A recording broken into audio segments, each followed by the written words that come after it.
Feeling stressed or anxious? Ever wondered how touch can help? Stay tuned to uncover the transformative effects of touch on our lives.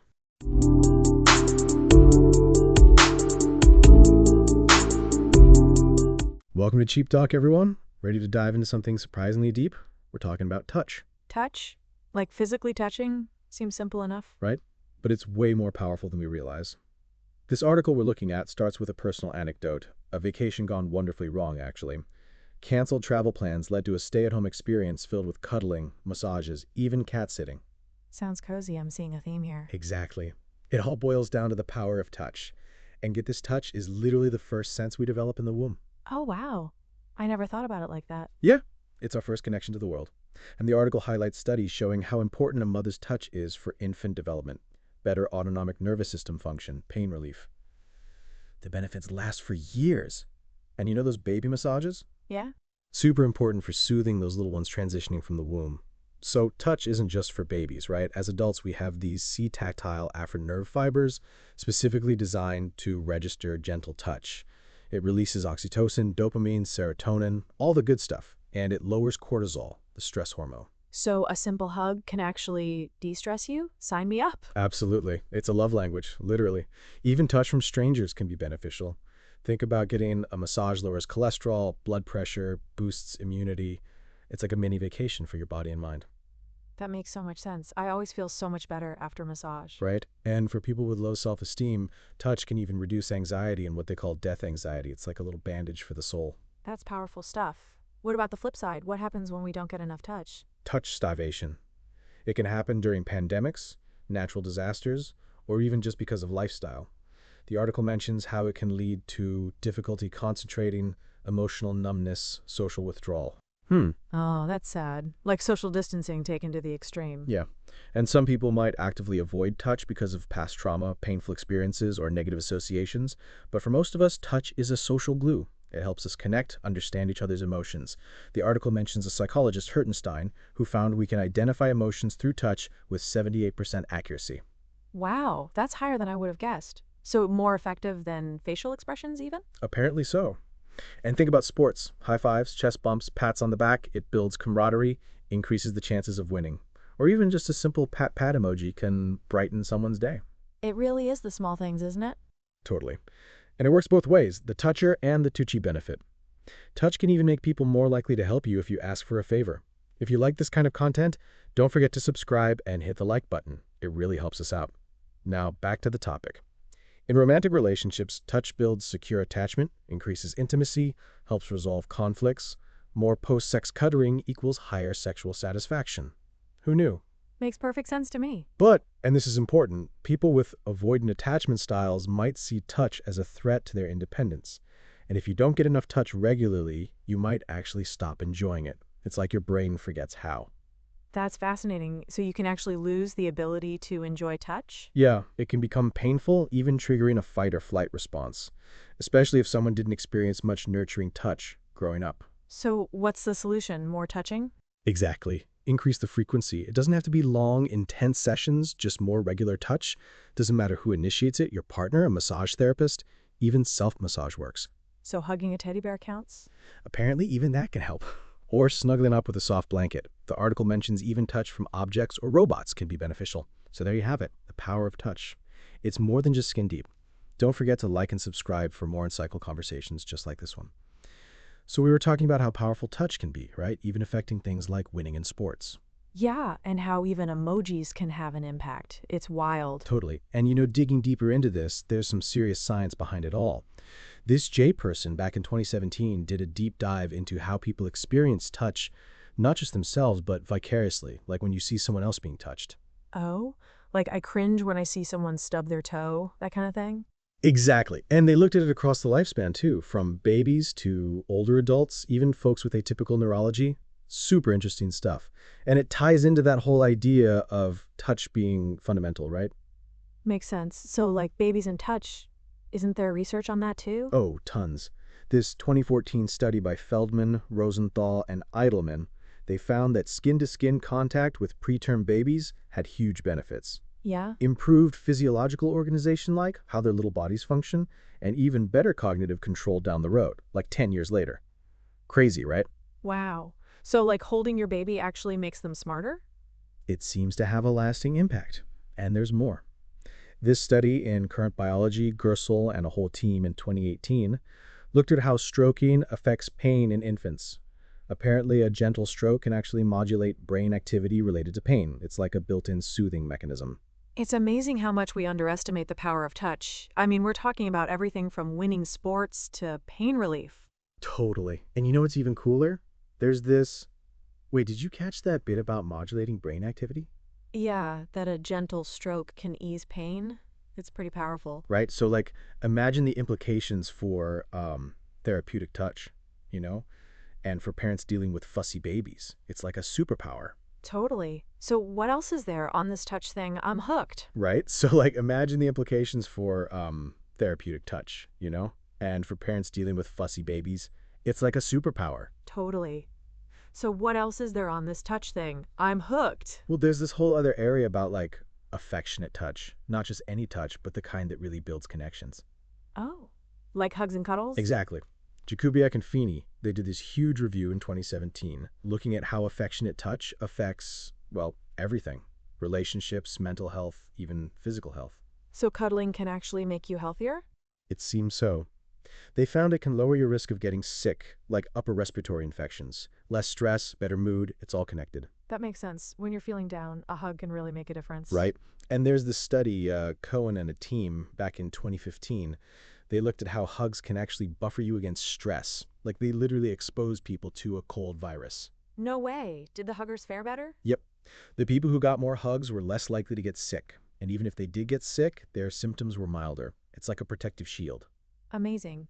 So, hugs are like a natural medicine? It really seems that way. And there's more. Stadler and a whole crew, in 2012, they looked at how daily social interactions, including touch, can actually reduce the negative effects of conflict. Like arguments with your partner? Oh, yeah, those can be rough. Totally. But they found that even a little bit of positive touch, like a quick hug, can make a huge difference in how you recover from those disagreements. Less stress, better sleep. It all adds up. So, touch is like a relationship superhero? I like that. And it's not just about romantic relationships either. Touch is important for friendships, family connections, even in the workplace. It builds trust, creates a sense of belonging. That makes sense. A high five from a colleague can really brighten your day. Absolutely. And if you're enjoying this deep dive into the power of touch, why not hit that subscribe button and give us a like? It really helps us out. Now back to the topic. Have you heard of skin hunger or touch starvation? It's a real thing, especially these days with so much social distancing and virtual interaction. Yeah, I've heard of it. It's like a craving for physical touch, right? Exactly. And it can have some serious consequences: increased anxiety, depression, difficulty sleeping, even physical pain. Wow, that's intense. So, what can you do about it? Well, thinking about this touch starvation thing, it really makes you realize how important even casual touch is, right? Like a handshake, a pat on the back. Totally. It's like we take it for granted until it's gone. Exactly. And this skin hunger can get pretty serious. Increased anxiety, depression. I mean, some studies even link it to physical pain. Oh, wow. I didn't realize it could get that bad. So, like, what can you do if you're feeling touch deprived? Well, the obvious answer is to get more touch. But, it's not always that simple, especially if you're, like, naturally shy or have anxiety about physical contact. Right. It's not like you can just go around hugging strangers, although sometimes I really want to. I hear you. But even small things can help, like petting your dog or cat, getting a massage, even just wrapping yourself in a soft blanket can release those feel-good hormones. It's the small things, right? So we're talking about everything from hugs to teddy bears. It's kind of a wide range. It is, but it all comes back to that basic human need for connection. And touch is such a powerful way to get that. Even like holding hands with a friend can make a difference. Makes sense. It's like a silent language of support. Totally. And speaking of support, if you're finding this conversation helpful, don't forget to hit that like button and subscribe. It really helps us keep these conversations going. Now, where were we? Yes, there's this study, Kuhl, Sin, and Schneider in 2013. They found that touch can even help with existential concerns, especially for people with low self-esteem. It's like a little boost of confidence. Interesting. So a hug can actually make you feel more secure in the world? It seems so, and there's this article in Psychology Today, Shilo, 2013, talks about how touch can even reduce death anxiety. Pretty powerful stuff, right? Yeah, it is. I mean, we're talking about some pretty deep stuff here. We are. And, in these times with so much social distancing, this whole touch thing has become even more important. Pierce in 2020 talked about touch starvation as a real consequence of the pandemic. Oh, yeah, I remember that. It was a big deal. It was. And it's something we're still dealing with, I think. But, even if you can't get physical touch, there are other ways to connect, like a warm phone call, a heartfelt email, even just sending a thinking of you text can make a difference. It's all about connection, right? Finding ways to bridge that gap. Exactly. And Beltran, Dijkerman, and Kaiser, they did a study in 2020 looking at how touch affects social behavior. It's like the more you touch, the more pro-social you become. So, more hugs equals more kindness? I like that equation. Huh. It's not quite that simple, but there's definitely a connection. And, you know, have you ever noticed how some cultures are just more touchy-feely than others? Oh, yeah, for sure. Like, some cultures greet each other with kisses, others with bows. It's fascinating. It is, and it makes you wonder how these cultural differences affect, like, our overall well-being. How comfortable we are with touch, how much we crave it. It's all connected. Hmm. It's a whole world of touch out there, and we're just scratching the surface. This has been really eye-opening. Thanks for sharing all this. So we were talking about cultural differences in touch, right? It really makes you think about how much our upbringing shapes our relationship with physical contact. Totally. Like, a handshake can mean something completely different in one culture versus another. It's fascinating. It is. And there's this whole other layer to it too, like how our early experiences with touch, as babies and kids can affect us even into adulthood. Oh, yeah? Like how our parents touched us? Exactly. There's this study, Matza and a whole team in 2023, they looked at how touch can literally change our brains, even down to our autonomic responses, like heart rate, breathing, it's all connected. Wow. So, like, a hug from mom can actually rewire your nervous system? It seems so. And it goes even deeper than that. This 2021 article, Carmichael, Goldberg, and Coyle, they delved into something called the tactile biography, like mapping out a person's history of touch experiences. Pretty wild, right? A tactile biography? That's a cool concept. So, like, a timeline of all the hugs and high fives you've ever gotten? Huh. Something like that. But it's also about the quality of those touches. Were they nurturing or were they maybe not so positive? It all plays a role. That makes sense. Like, a hug from a loved one feels different from, say, an accidental bump on the subway. Exactly. And these early experiences can actually shape our attachment styles, how we relate to other people in close relationships, secure attachment, avoidant. It's all connected. Oh, interesting. So, like, if you didn't get a lot of hugs as a kid, you might be more likely to avoid physical contact as an adult? That's the idea. It's not a hard and fast rule, of course, but there's definitely a correlation.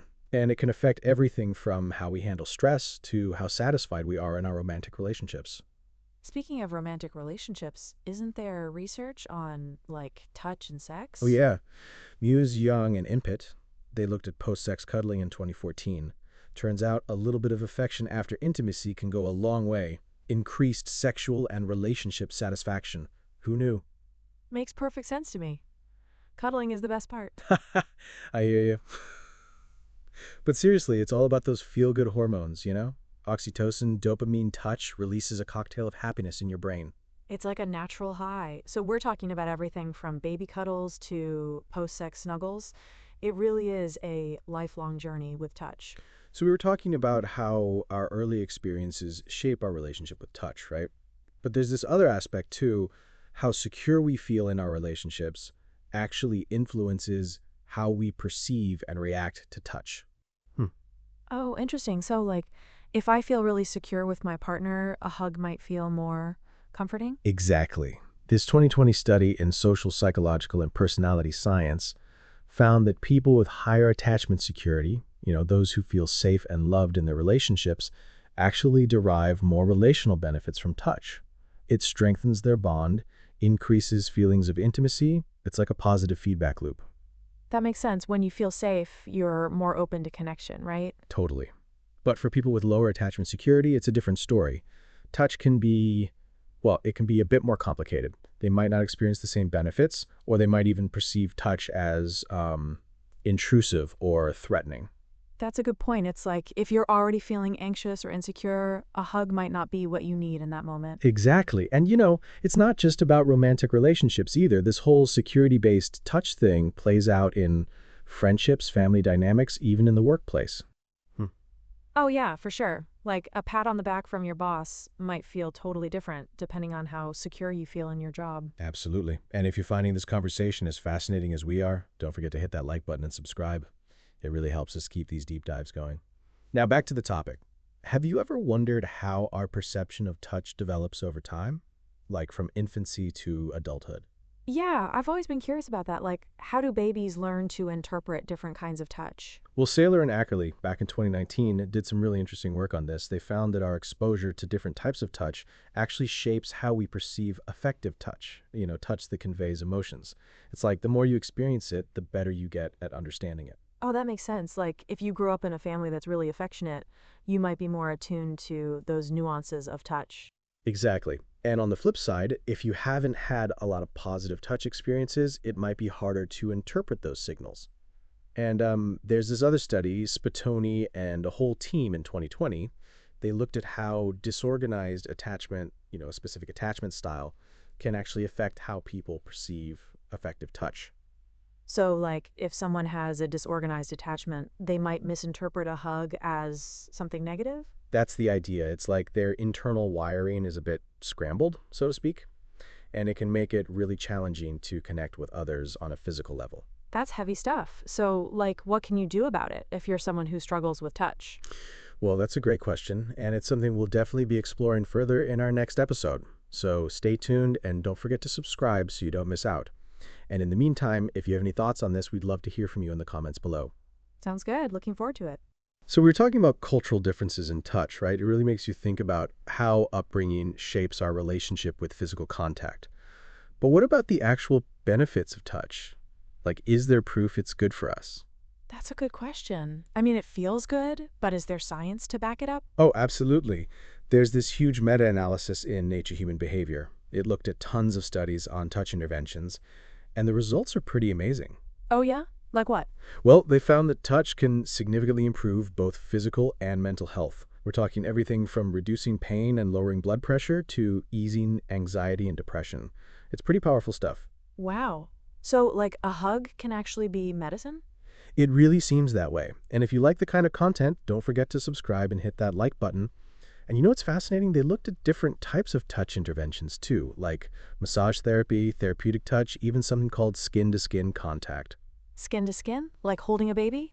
Exactly. Or even just holding hands with a loved one. And it turns out all these different types of touch can have profound effects on our well-being. It's like a universal language of healing. That's beautiful. So, what about this touch starvation we were talking about earlier? Can these tough interventions help with that? Oh, absolutely. In fact, that might be where they're most beneficial. For people who are feeling isolated, lonely, or just touch deprived, it's like a way to replenish those empty reserves. I see. So, it's not just about the physical sensation of touch, but also the emotional connection it creates? Exactly. It's like a validation of your existence, a reminder that you're not alone. And that can be incredibly powerful, especially when you're struggling. That makes a lot of sense. So, if someone's feeling touch deprived, what would you recommend? Well, obviously, talking to a therapist or counselor is always a good idea, especially if there's underlying trauma or attachment issues. But even simple things can make a difference, like getting a massage, taking a dance class, even just spending more time cuddling with your pet. It's about finding ways to incorporate more safe, nurturing touch into your life. And don't forget to subscribe and give us a like. It really helps us bring you more of these insightful conversations. And remember, every little bit helps. Even just holding hands with a friend can release a flood of oxytocin and make you feel more connected. That's great advice. Thanks for sharing all this. It's been a really enlightening conversation. And to our listeners, thank you for tuning in to Cheap Talk. We appreciate you being here, and we'll catch you next time for another deep dive into the quirks of life. And from me personally, take care, and don't forget to give someone a hug today. It might just make their day, and yours.